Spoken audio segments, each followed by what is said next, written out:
Greetings and God bless. Something I have noticed the past couple of years is there's a lot of property, there's a lot of empty apartments, empty houses. I noticed this even in like 2017 in Montana and during lockdowns in Norfolk, Virginia. And I see it here in Colorado. So I'm talking about homes, residential and commercial. Like there's all this infrastructure, but it's not being used.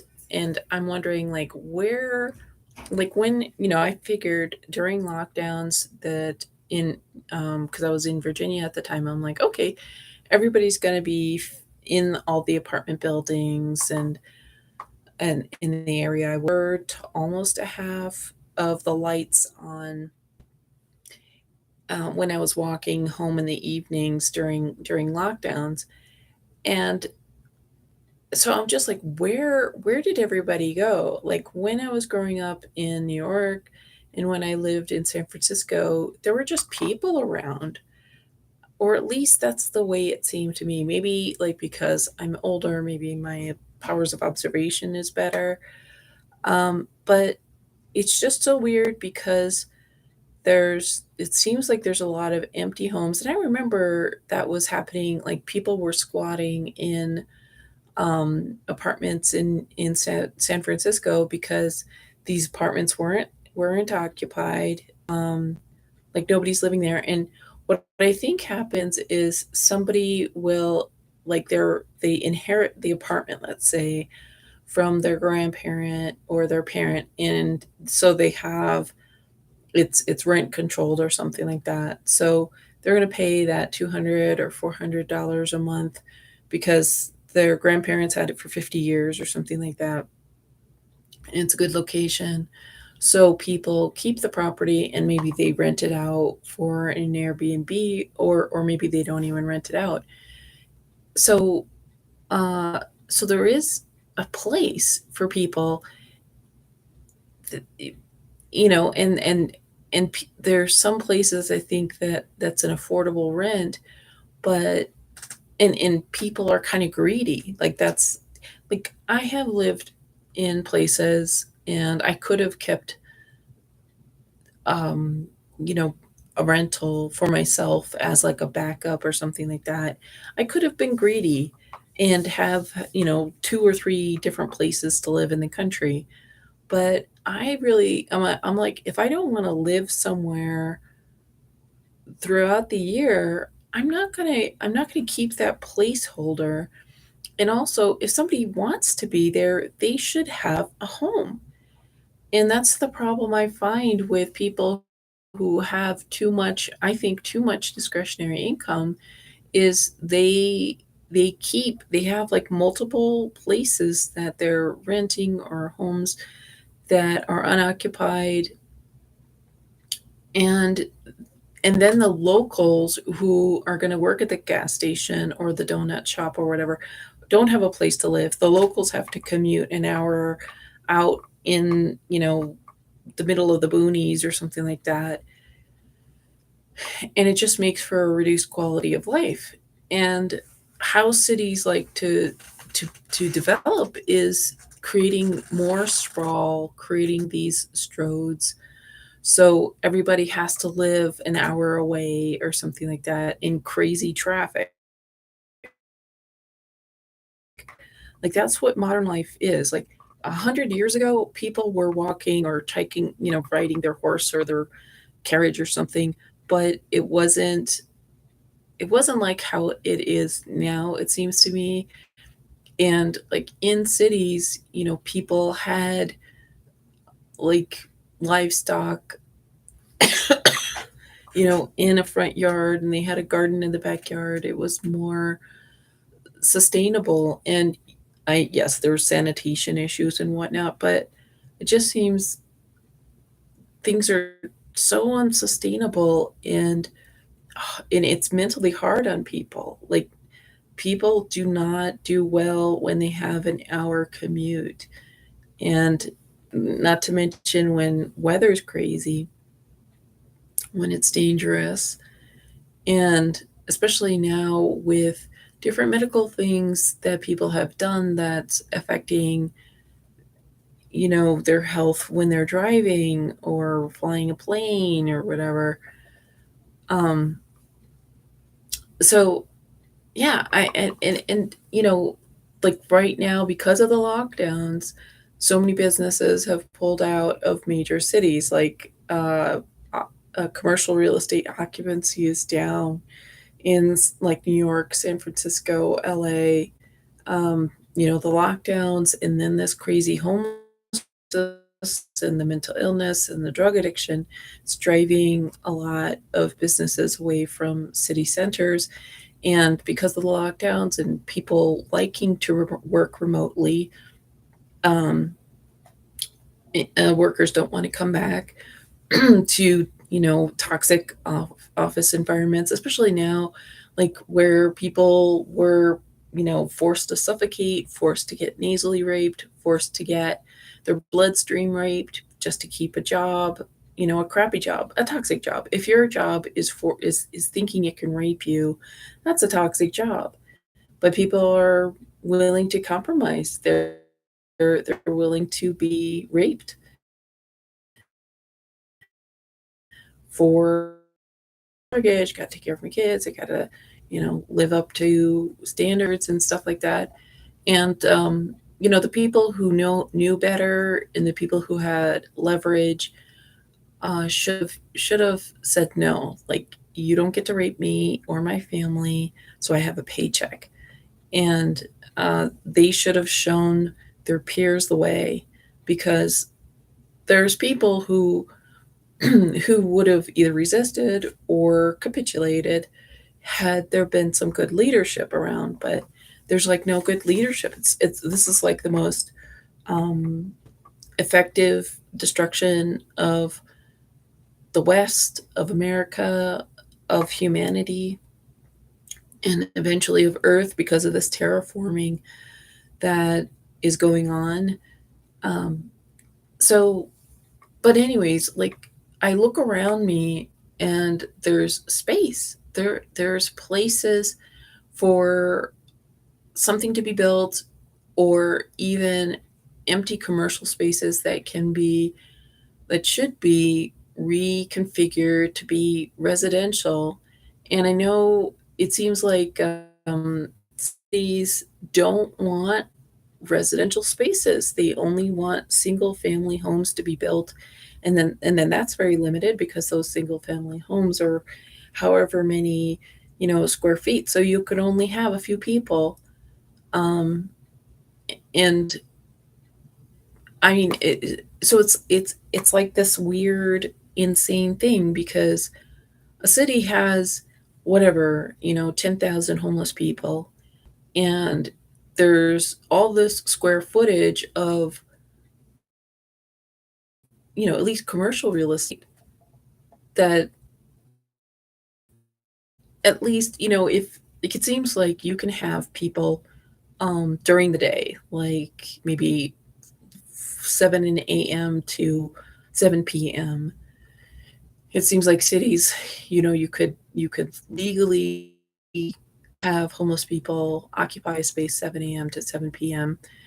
and um, and then they could live on the streets, because it seems like cities are fine with them living on the streets, except for when there's a democratic convention and the cities make disperse the homeless camps and stuff.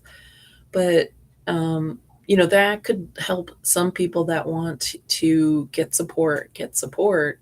Um, and I guess, like, maybe I mean, I don't know a whole lot about what is necessary to keep a shelter running. And I mean, I imagine, I mean, I go to the local library in here in Denver, and there's a lot of like distressed, kind of unhinged people. Well, I can't say there's a lot inside the library, but on the 16th Street Mall. There's like unhinged people, and I don't know, like it's interesting because they're just walking along there. I don't know if they live uh, here, like on this like street, like in a building somewhere. But it's interesting because you don't see those people on 15th Street or 17th Street or other parts. It's always like the 16th Street Mall, or at least you don't see them so much over there. So it's just like, what is it? I mean, maybe it's the drug dealers. Maybe people are selling drugs on 16th Street, which is why you see the really whacked out, um, psychotic people. And when I was trying to understand, like one of the local weeklies is called Westworld, and I was looking on the advertisements on the back page, and there was talking about this concentrated pot you can buy in Denver, and it's like this resin. It's not like the flower or plant stuff that you may be more familiar with, that is just leaves and stuff like that. And so I've read that can create hallucinations and psychoses. And then I started reading. And everybody's been hearing how fentanyl has made its way into just all the drug supply. And yesterday I was looking up that there's this thing called Trank, which is a large animal tranquilizer that's made it itself into the drug supply as well. And it's causing like skin to break, like people have these huge, like their skin is losing its integrity or whatever, and so all these holes are forming in people's skin. And it's not leprosy, but it's kind of like it, I mean, I guess you could say. And um and so apparently this trank stuff causes psychoses. So so anyways, just like, so we've got this, like here in Denver, so there's this concentrated resin, kind of a pot thing, that I've seen people use like blow torches. I've seen people shoot up. You see needles on the street here. Like the mentally ill, drug addicted, homeless live in the bus shelters. So um we've got this crazy pot situation, and then now with the fentanyl and the drink, I mean, it's like a war on vulnerable people, because not all of these homeless people were always drug addicted, mentally ill people. Like, um, and what's the creepiest thing is, like, there's young guys. Like, I've always often lived in major cities, and um,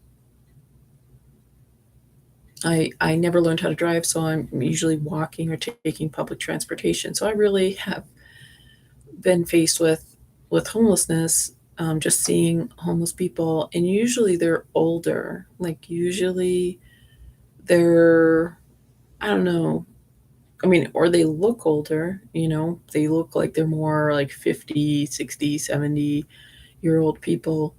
But here in Denver, it's like they look like they're 18 years old or 25 years old. They look like college students that are wasted, no shoes, no shirt, matted hair.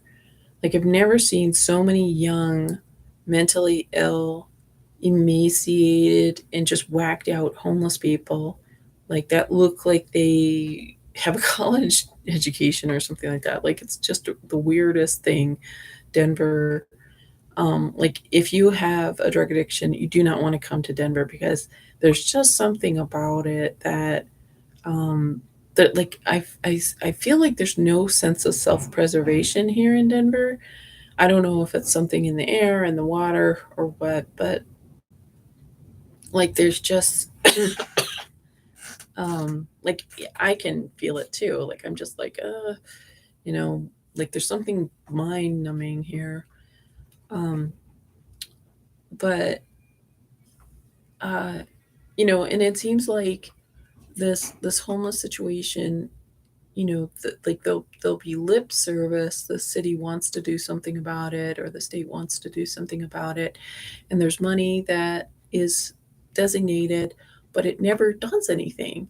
Like, but they'll do something for something else. Like they're sending all that money to Ukraine, or they spend all this money, $300 a night for illegals to have a hotel room, but they won't spend $300 a night for an American citizen who's born and bred in America in the locality. They let them sleep on the street. Like, what is this going on? I mean,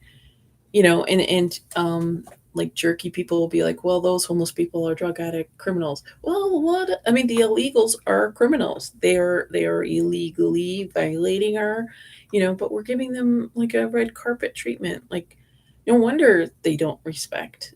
Like, it seems like when I look at other countries and just the crimes that are committed by illegals here, it's like they don't respect you. Like, when you do not uphold your law, they're like, well, I have no reason to respect you. Um, and when there's no moral backbone, like when there's no God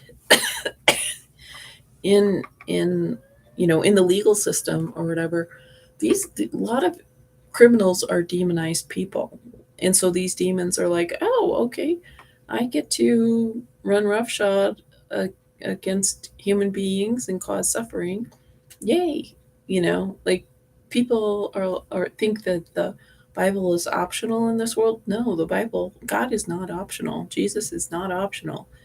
And you know people can numb themselves or take their blessings for granted, but there's there's going to be consequences if you don't notice them already. So, anyways, yeah, like there's all this space I notice from like different places I've been: Montana, Iowa, Virginia, Colorado. And even when I was living in California and New York, like there's all these empty buildings.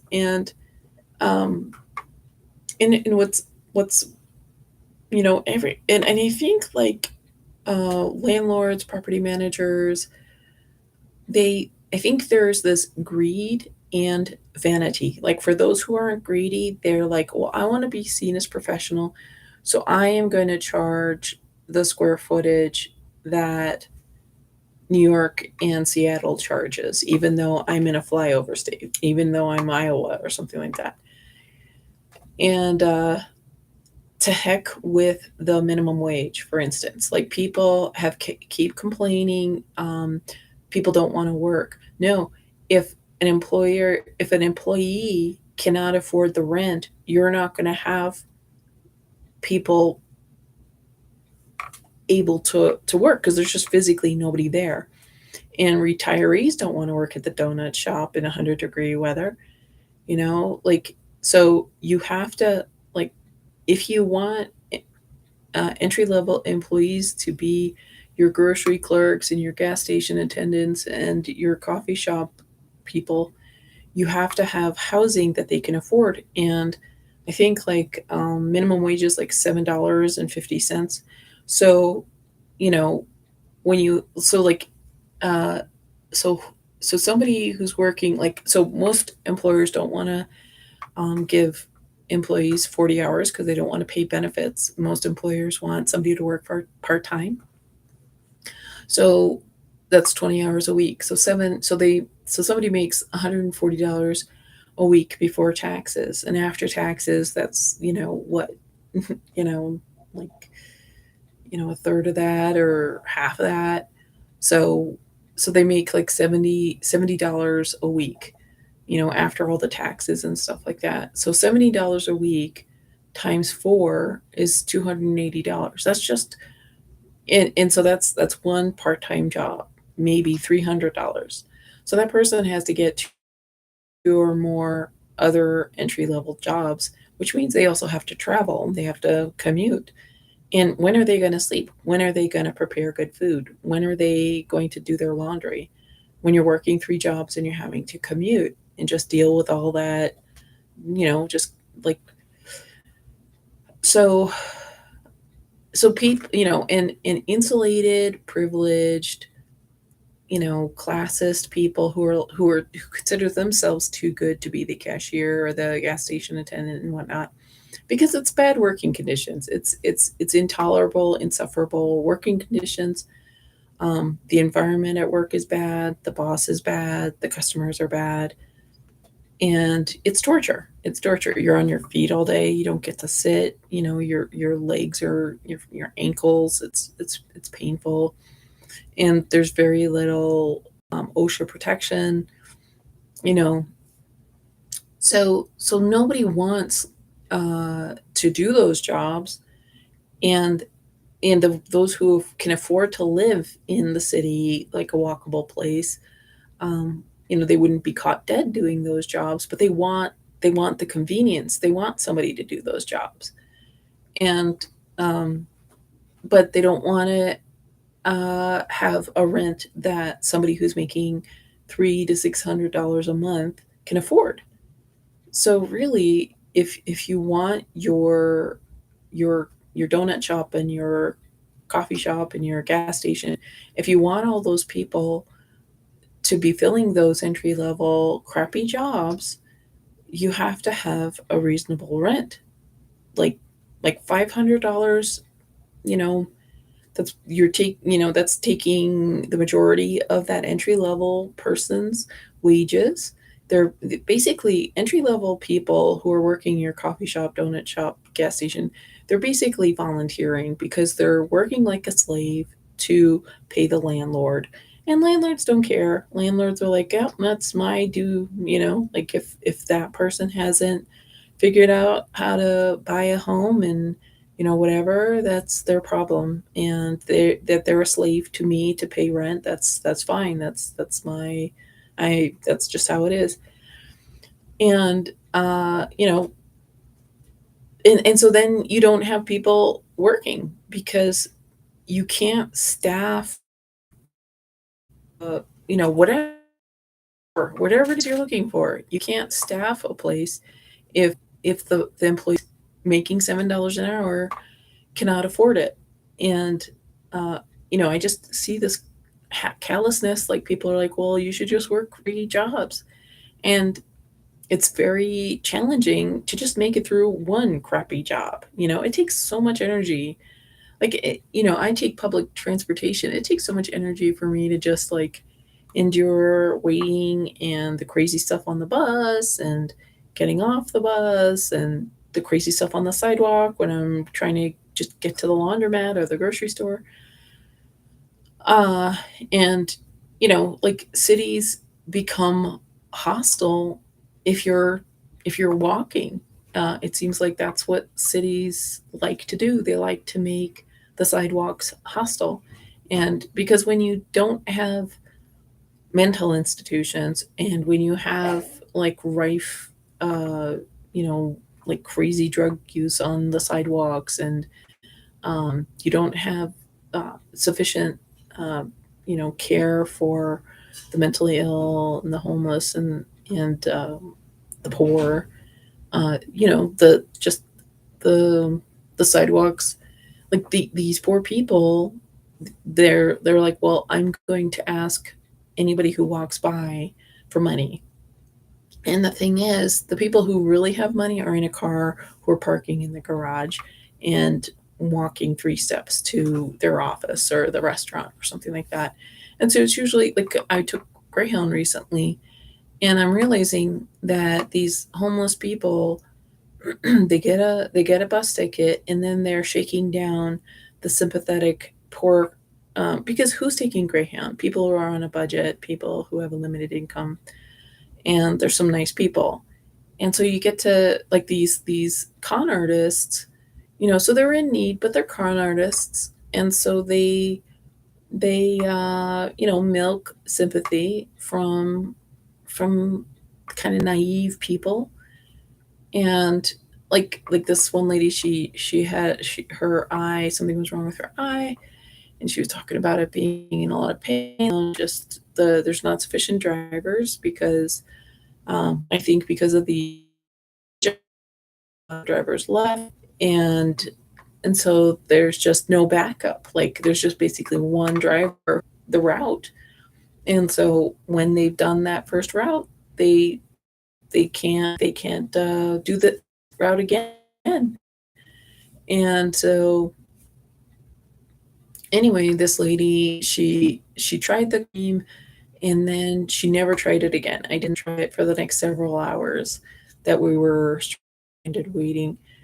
And I realized, okay, so I don't know if she's planning on selling the thing I gave her. And it for me it's like $8, and it was my medication cream for injuries and stuff. But I was like, okay, she's worse off than me.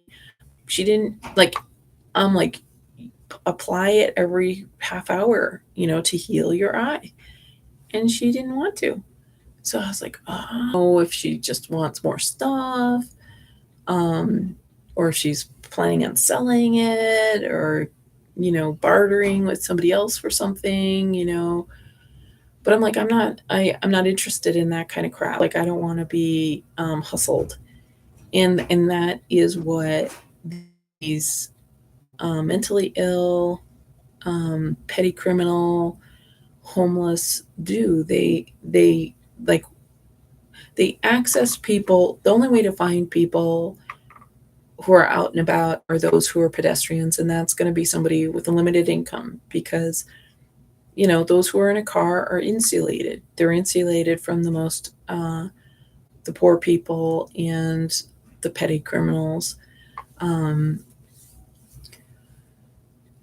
and so then poor people who are naive and helpful get hustled, basically. And maybe it works out in the long run, but I can't say I've noticed like low income people all of a sudden, get $1 million or get a great opportunity. Like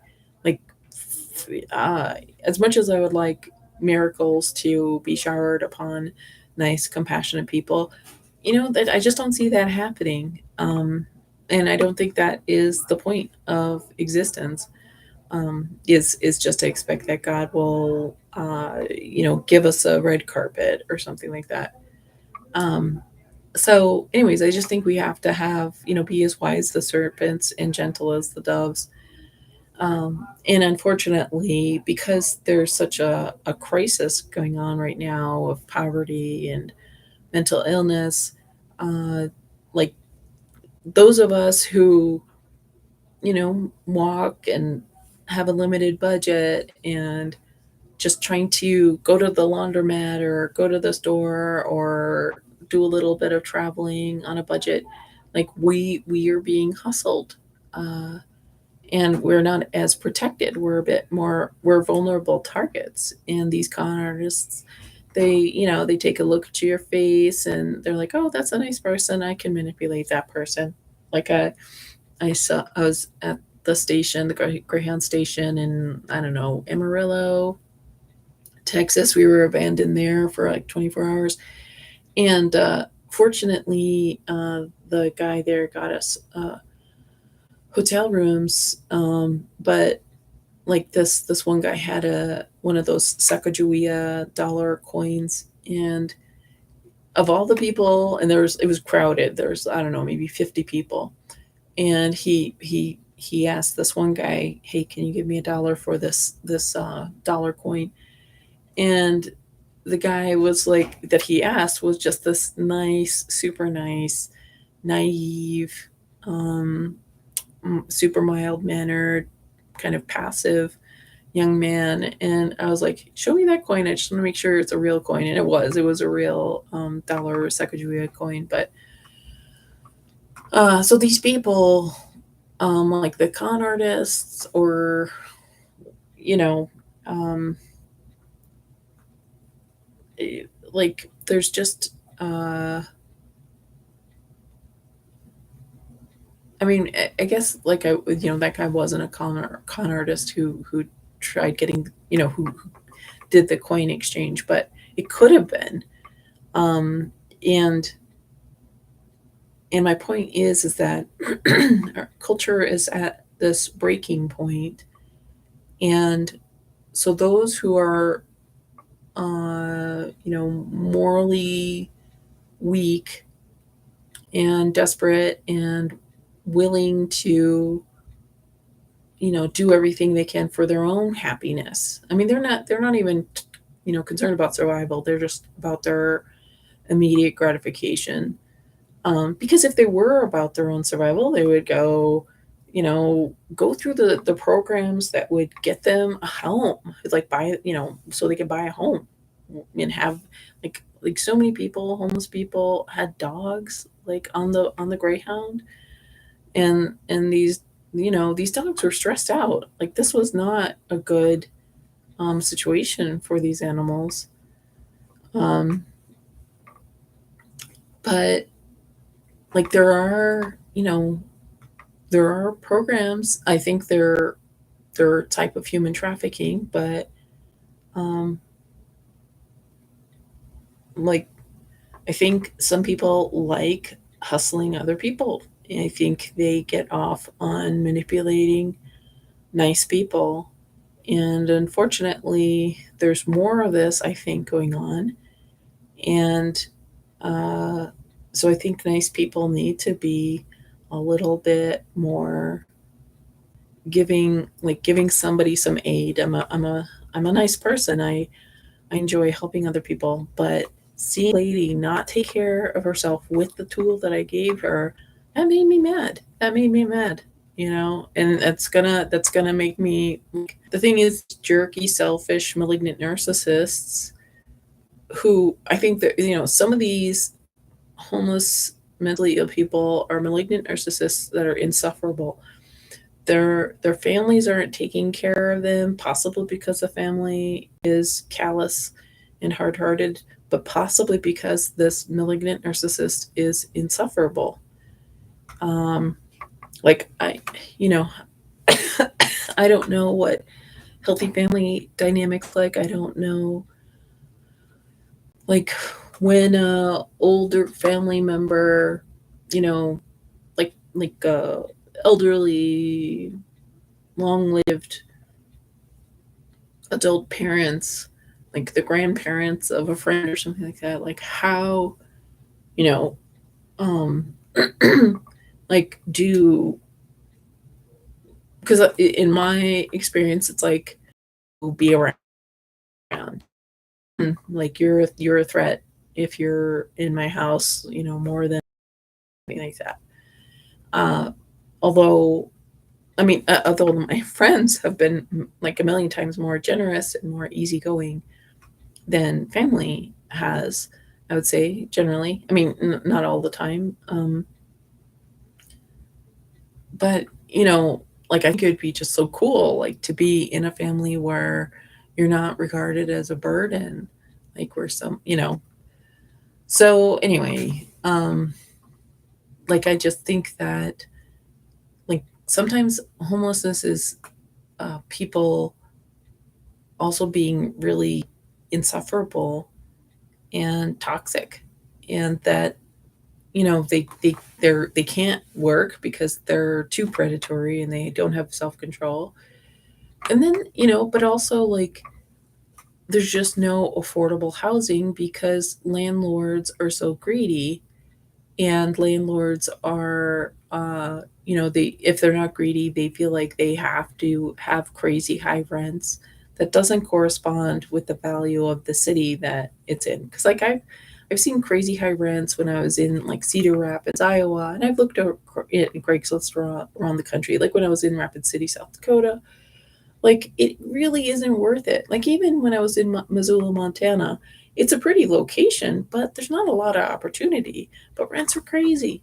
Rents are like 1,500, 2,000, and the reason why is because everybody is like, oh well, if you're poor, you need to get on Section 8, and the government allocates like $1,500. So all these landlords are calling their little slum homes that they're renting out. They're expecting somebody to pay 1,500 when it's probably only worth maybe $200 or something like that. So people get addicted to that money from, you know, unjustly high rental, and then like cities, then they want high property taxes. I mean, so that probably pushes up the rent too, because cities are charging crazy high property taxes because they're like, everybody else is charging high property taxes.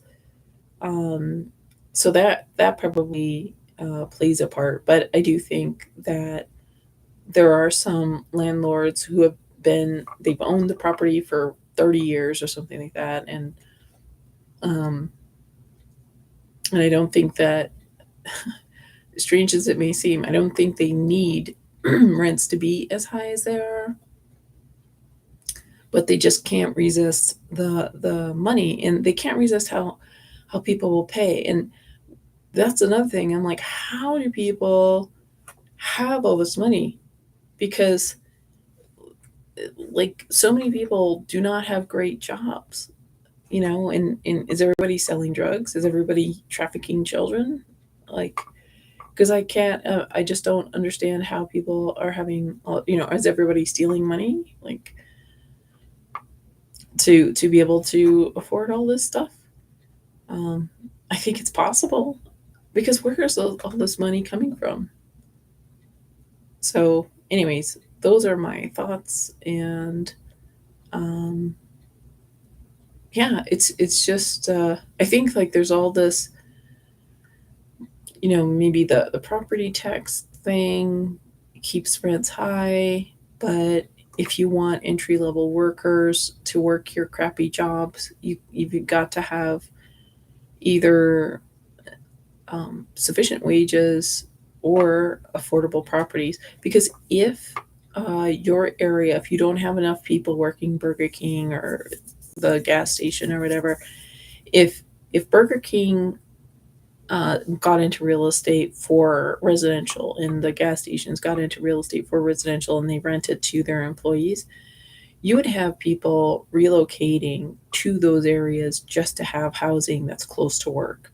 Like, that I think is a great thing. Is if an employee, if they can, like, some employees don't want to live close to work, but I think a lot of employees would love to just be able to walk 5 minutes to work, and like go home in 5 minutes for lunch, or if they need to take a quick nap or something like that. That would be so much more healthy than people having to commute an hour.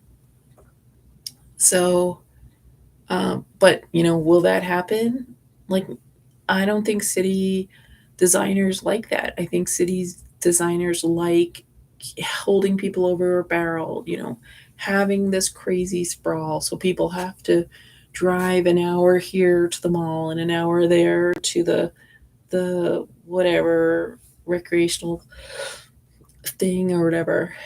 And like, it seems like there's this malevolence, because with like city development or whatever, it's always like making a cute little downtown ugly, modernizing it so there's like 5 lanes. It's not friendly to pedestrians, and and disabled people. I mean, disabled people need to go, should be able to cross the street. But cities are like, oh, well, you should just be in your paratransit, or you should have somebody drive you. You shouldn't be out in a wheelchair. And it's like, you know, we have a right to, not that I'm in a wheelchair, but I've seen people in wheelchairs nearly get run over when I was in Cedar Rapids, Iowa. It's like people have a right to cross the street. And, uh, and traffic lights are not, like, they're not sufficient. Sometimes they're not placed close enough, because everything, so many places are just car centered and just want cars to be have as much freedom as possible and forget about pedestrians. Like that's what I notice is cities are revolve around property taxes of homeowners and like the rights of people driving, and everything else is garbage. Like they could care less. Like, and what's so sick is that all these cities are like green cities, talking about sustainability or whatever, but they're not make it's not sustainable for somebody trying to walk across the street. Like to me, sustainability is where somebody can walk across the street safely, where it's not all this crazy traffic and competition and a mentality. Like it seems like people's brains get hijacked when they're driving in certain type of contexts. But when you have like these pre-industrial streets, like these streets from like the 1700s or whatever, 1800s, and it's really tight, drivers are a bit more cautious. They're not making a crazy turn because there's all these other cars parked. It's a really narrow thing, and so they generally, I don't know, are just little bit slower. And when it's these more narrow streets and older streets, there's more people walking, so it's just safer for pedestrians. Um, and those are hard to find, and those are like everybody wants to live there, everybody wants property there. And what's so annoying is people will have they'll have this apartment there that their parent or their aunt or whatever, I'm just speculating, but because there's all these empty properties, nobody's living there full time, and then there's no place for those who want to live there full time. Like I'm like, if you're not living somewhere full time, you need to allow that to go into the apartment pool. It seems to me, because there's people who do want to live somewhere, and that's the thing I notice is the most pedestrian friendly parts of town. Of course, it's highest priced, and fewest people live there. Like fewer people live in the most pedestrian friendly parts of town, because these are the wealthy people who are spending all their time in living in Silicon Valley or Baja or something like that. And so they keep this placeholder, but nobody's living there. And then those who want to live and work there don't have a place to live. It's just, like people are greedy on so many levels, and it's just really sad. And then these people have the nerve to blame entry level workers for not um, driving. So entry level workers have to pay for gas, pay for car maintenance, pay for parking, you know, pay for all that is required in a 2 hour round trip to work. The people are so greedy and entitled and ignorant about the demands placed on an entry level worker. And then these insulated rich people complain that the slaves aren't at the coffee shop or the donut shop or the whatever, the grocery store. um, it's because they can't afford it. It's because the cost benefit analysis does not compute. Like people cannot make their ends meet, when the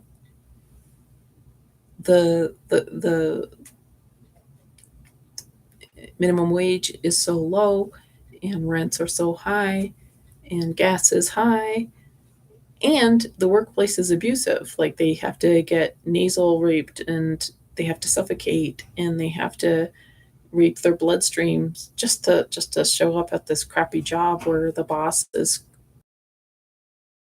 like literally, you know, bad chemicals or loud noises or whatever. I mean, it's just uh it's a recipe for destruction. Entry level people have the least protections. Nobody cares. Nobody listens. And rich privileged people are like, well, there's OSHA that will protect and civil. No, no, those places are not there to protect entry level people. I don't know what jobs those people do. Maybe once a year somebody does something correct or whatever, but like all these supposed advocacy things that the government they're not there to advocate to people unless they're like raped and murdered in a completely explicit way that is undeniable, and it will make the person in charge career for breaking this case and bringing justice to light. But there isn't real justice going on in those little day-to-day kind of problems. It's just and these overeducated, insulated, privileged people, uh, your workplace, somehow you command respect and you're not treated like crap. And the thing is, if you are, your family is strong enough that it will support you while you find something that works. Like the rest of us don't have that. And the rest of us don't even, we don't have the know-how, we don't have the emotional fortitude to find, we don't have the charisma.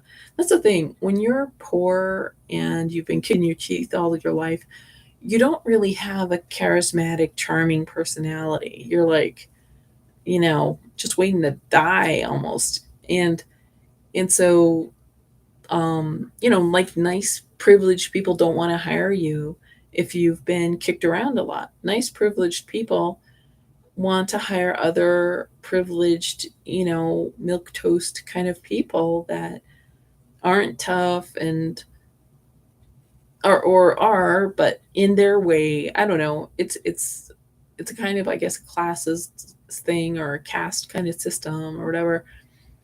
And and so when these privileged people who are, you know, like marshmallow people, they're like, well, why can't you? Like, I found a great job, I worked hard and I found it. They don't understand why poor people with low self esteem can't get a gig or can't get a good job. It's it's like there's like a different um, there's like these different factors that are legitimate. And if a poor person who doesn't have privilege and has low self-esteem, if they could get a good gig, they would, but it's just, for some reason, it's just keeps being blocked. And like, I'll speak for myself. Like, I try to break into good gigs, but I just cannot. And the only thing that's really available are crappy gigs that just I don't physically have the energy to tolerate. I mean, just to keep myself propped up. It just takes too much out of me. And life is demanding. I mean, you got to do your laundry and you got to put your laundry away and you got to make your meals and you got to wash your dishes and you got to put the dishes away. Like, life has a lot of work, a lot of physical things. And I try different things to boost my energy, try different herbal supplements and drink caffeine and eat chocolate and stuff like that. And I'm barely able to do the basics. And yeah, I'm just waiting for Jesus because I know I'm having a hard time doing the basics. And I know like entry level workers, like they're even if they're young. I know. I mean, it was hard for me when I was young and working retail and stuff like that. Like, and I see older people doing it. I'm like, I just like it's so hard. Like, life is so hard. Um, and I know like privileged, insulated, rich people are like, well, life is hard for me.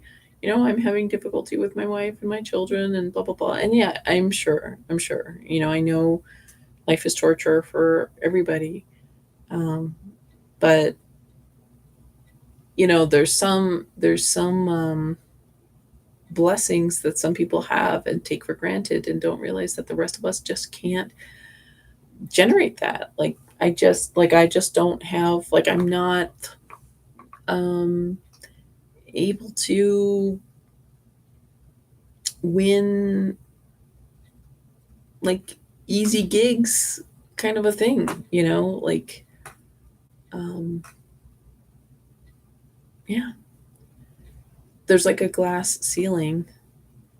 And the thing is, those glass ceiling kind of jobs, I wonder, are like covers for human trafficking, some type of human trafficking, some type of manipulation of data, of legal stuff. Um, and I don't want to be involved. I don't want to, like, uh, facilitate crimes.